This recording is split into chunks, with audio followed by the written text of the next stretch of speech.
করে পরে খাতা থেকে টুকিলে কত চেষ্টা করলে কথা আমি কিন্তু পাস করা পুনরাবৃত্তি আমার হয়নি।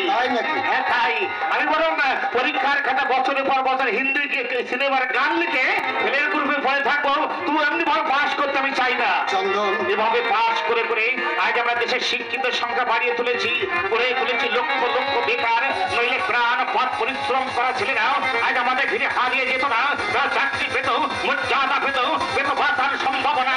বেকার প্রবণতা মাথায় নেই, বছরের পর বছর তাদের এমনি ভাবে চোখের জলে বুক ভাসাতে হবে না। মা সরস্বতীর কাছে প্রার্থনা করো বোন, আমি যেন বছরের পর বছরের ফেলের গ্রুপে পড়ে থাকতে পারি। তুই গ্রাজুয়েট হয়ে নেশায় চুরি করার পাস করবার প্রবৃত্তি আমার জন্য কোনদিন না হয়, কোনদিন না হয়। তোমার ধর্মের দাদাটি কমান্ড রুমে দাঁড়িয়ে কেমন লেকচার দিয়ে গেল শুনলে তো? ছাত্রী হিসেবে অপদার্থ হলেও দাদা হিসেবে ওর মধ্যে কোনো ভাগ নেই। তা অবশ্য। আমাকে মায়ের পেটের বোনের মতোই ভালোবাসে। হ্যাঁ, এটা তুমি কোনোদিনও আমাকে বুঝতে দেয় না যে সে আমার পাতানো দাদা। তা অবশ্য ঠিক। চন্দন তোমার কাছে সহদর দাদার চাইতে কোনো অংশে কম নয়। উত্তম, কি হলো? এই তো গেলি, আমার এমনি হন্তদন্তই ছুটে এলি কেন? তোর বাড়ির লোক তোকে নিতে এসেছে রে।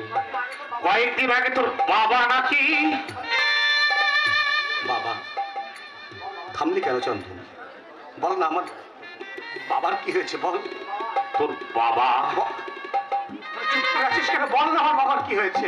তোর বাবা মারা গেছে।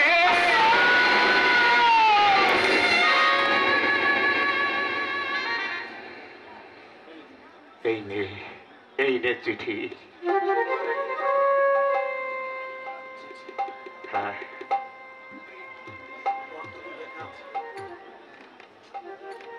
কল্যাণী ও উত্তম, গত বুধবার সন্ধ্যায় বাবা মারা গেছে। মাঝে তোর পরীক্ষার ক্ষতি হয়, তাই খবরটা তোকে দিইনি। আজ তোর পরীক্ষার শেষ দিন, ও পাড়ার রমেশ মামাকে দিয়ে চিঠি পাঠালাম। আজই তার সঙ্গে তুই বাড়ি চলে আসিস। ইতি তোর দাদা।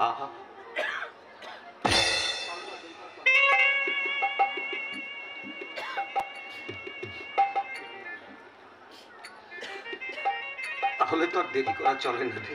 হ্যাঁ ভাই, 5:30টার ট্রেনটা আমাকে ধরতেই হবে। আচ্ছা চন্দন, আমার বাড়ি থেকে যে লোকটা আমাকে নিতে এসেছে সে কোথায় রে? অফিস হিসেবে তোর জন্য অপেক্ষা করছে।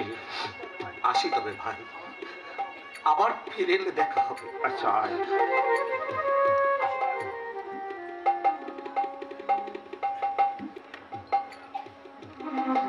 আসি কথা।